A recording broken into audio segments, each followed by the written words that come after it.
Hello dear friends, welcome to my channel. So in our previous class we have discussed about axilla, boundaries and contents of axilla. I have told you about the contents, axillary artery and its branches, then the brachial plexus, the cords of brachial plexus and its branches, then we can see the axillary vein and its tributaries. So these are the contents, even axillary group of lymph nodes. So these are the contents of axilla.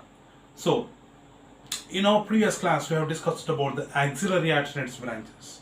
Now we are going to see the axillary artery relations with the cords of brachial plexus. Axillary artery relations with the cords of brachial plexus. So before going to see the relation, we must know from where these branches are coming and how the brachial plexus has been formed and what is brachial plexus. So let's get started. Before going to see that, please subscribe to my channel. So let's get started. So the brachial plexus, how it is formed, what is this brachial plexus is? So the brachial plexus is nothing but a group of the nerves. So the group of the nerves, how the nerves they form the group is the ventral rami of C5. Let me show you that. This is C5, C6, C7, C8 and T1. So can you see that? So C5, C6, C7, C8, C8, T1. So these are the spinal nerves. So after forming of the one trunk of a spinal nerve, so means both anterior and posterior roots are going to join inside the vertebral column. Then they are going to form a trunk. That trunk is coming outside, and that trunk nerve. So this is the one nerve, one spinal nerve. Okay. So these nerves, these are called as. So what is these nerves called as? Means from every segment a spinal nerve is coming. So I don't want to discuss about how the C8 has come. Why? Because you know that. So the first cervical spinal nerve is coming just below the occipital bone, suboccipital nerve. In such a way, though the 7 segments are present in the cervical, we can find 8 spinal nerves are coming outside. So all the spinal nerves in the cervical region, they are emerging out from the cranial end of the corresponding segment. In such a way, the C7 nerve is coming above the C7 vertebra, whereas below the C7 vertebrae we can identify C8 is coming. In such a way, though the 7 segments are present, but 8 pairs of the cervical spinal nerves are present in that cervical region. Then the T1. So these nerves are called as the roots. Okay, these are called as roots. So after forming the root is extending, and this root is forming the trunk.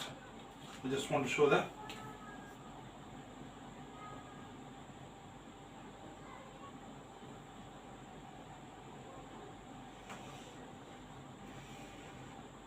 The roots are going to form the trunk.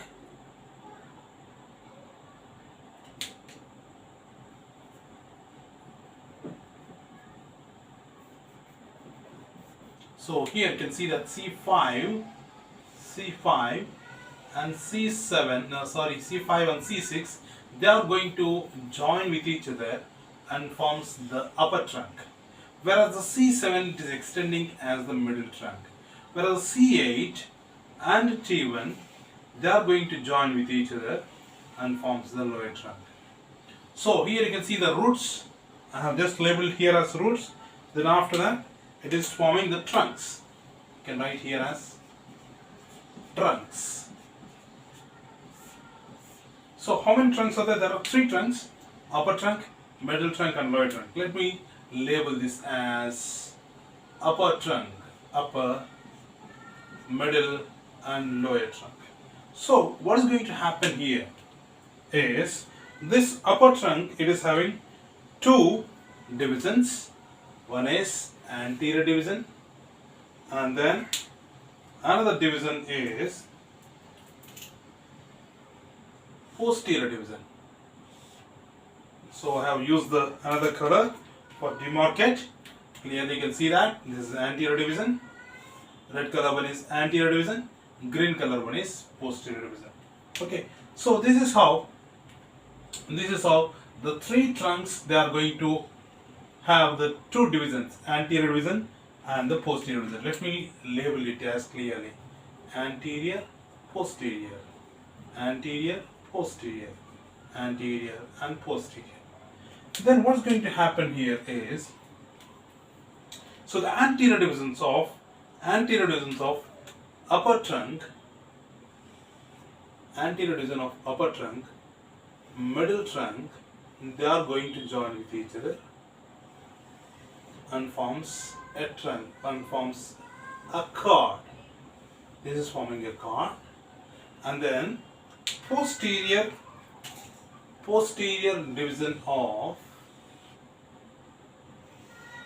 upper, middle and lower trunks, those upper, middle and posterior, three trunks divisions, means posterior divisions of upper, middle, posterior, upper, middle and lower, they are going to form another cord. Then the anterior division of the lower trunk is forming another cord. So this is how three cords have been formed.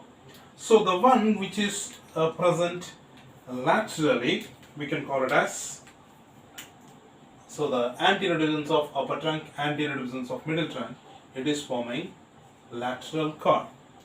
Whereas the posterior division of upper trunk, posterior division of middle trunk, posterior division of lower trunk, it is forming posterior cord.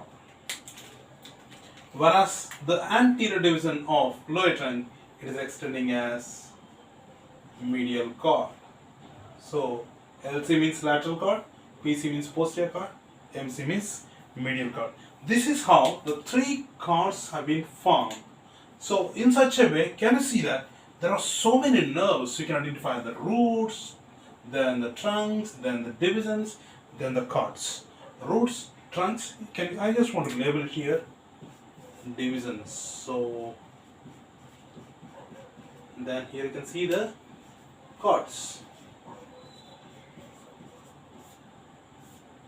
Okay, so these are the roots, trunks, divisions and cords. So this is how there is a bunch of the nerves. You can see the bunch of the nerves. So that's why it is called as plexus. That's why it is called as plexus of the nerves. So that is about the formation of the cords of brachial plexus. Now I just want to tell you the branches. What are the branches coming from this brachial plexus? So what are the branches are? From the C5, we can identify a nerve is coming, that is called as dorsal scapular nerve. I just want to write it as here as DS. It means dorsal scapular nerve. Another nerve which is extending downwards, that it is called as the phrenic nerve. Phrenic nerve which is supplying to the diaphragm. Whereas the C5, then C6 and the C7, these three roots, so the ventral rami of C5, C6, C7, three, they are going to give a branch called as long thoracic nerve.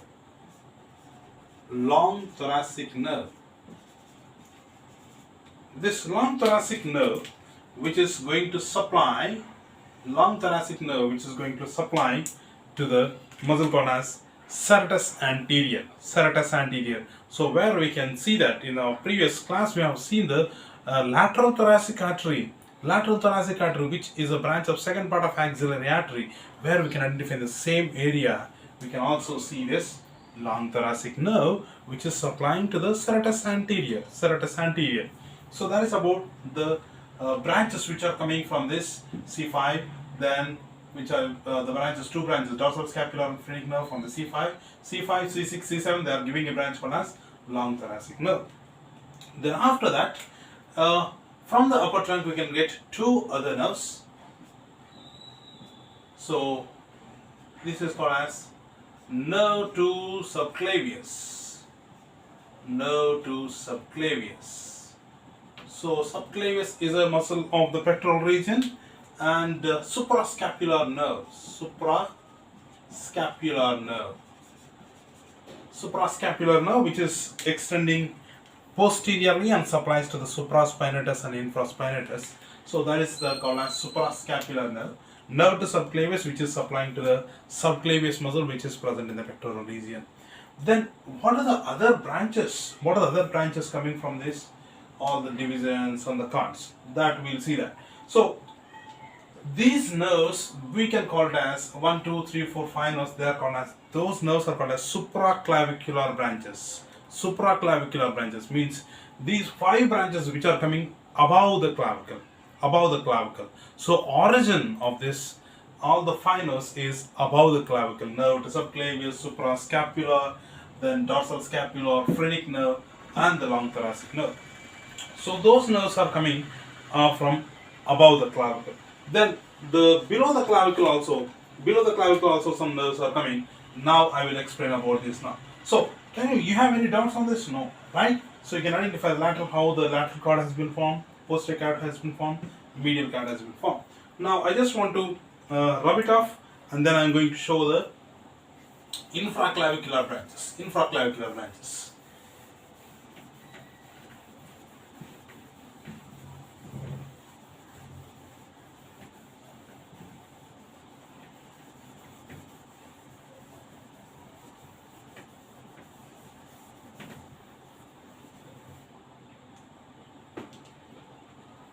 So I have used the green color for the posterior cord, then I have used black color for the medial cord, then I have used a red color for the lateral cord. I think and I hope you can see clearly the colors. Red color one is nothing but the lateral cord,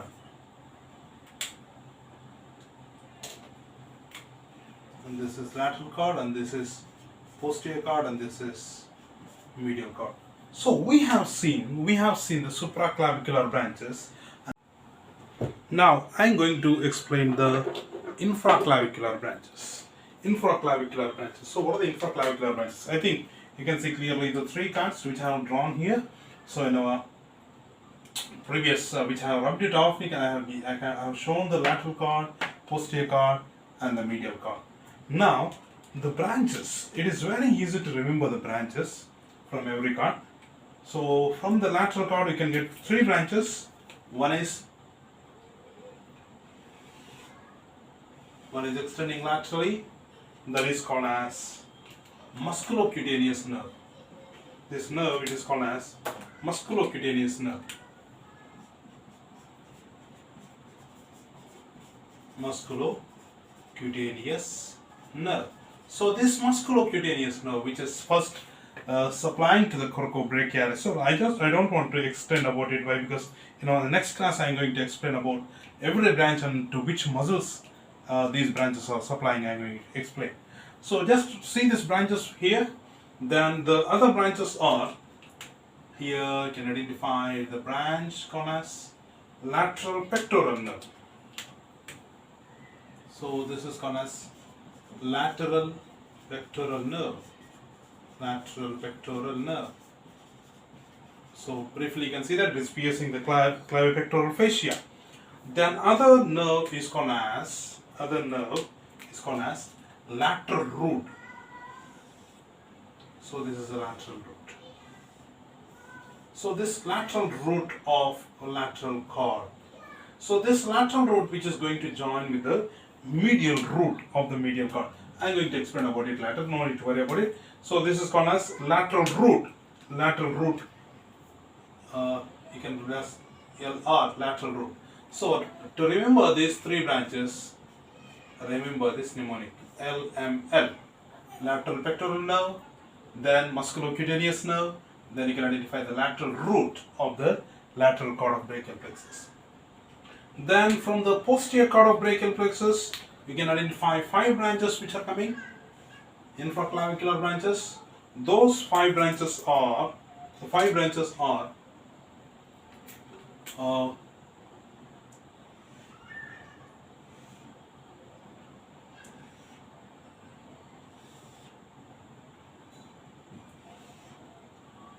so these are 5 branches, namely upper subscapular, lower subscapular, thoracodorsal, and this is radial, and this is axillary.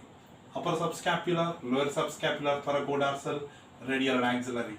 To remember that, remember this mnemonic: ultra, upper subscapular, lower subscapular, thoracodorsal, radial, and axillary. Okay, this is about the branches of posterior cord of brachial plexus. And what about the branches of medial cord of brachial plexus? So the first one is medial pectoral nerve. Then you can identify here medial cutaneous nerve of arm, and here medial cutaneous nerve of forearm, and then it is having a root called as medial root. This medial root and the lateral root, which are going to join and forms the trunk of median nerve. So here I have shown the 2 roots are joining and it is forming the median nerve.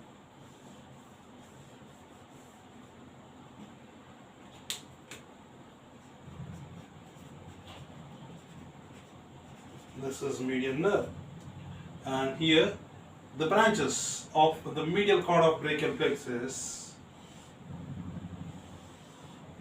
So why I am just drawing thicker is because of the ulnar nerve is little thicker than medial cutaneous nerve of the forearm. So the branches of the medial cord of brachial plexus, M4U. 4 nerve starts with M. One is medial pectoral nerve, then medial cutaneous nerve of the arm, medial cutaneous nerve of the forearm, medial root, this is the medial root of medial cord, then ulnar nerve. So this is how the infraclavicular branches, the 5, 5 and 3, the 13 branches which are coming from the brachial plexus below the clavicle. From the 3 cords of the brachial plexus below the clavicle, there are almost 13 nerves. 13 nerves are coming from it. So remember that from lateral cord, LML, from the posterior cord, ultra, from the medial cord, M4U. Okay, this is about the branches which are coming above the clavicle and the below the clavicle. Okay, so then what about the relation with the axillary artery? We will see now.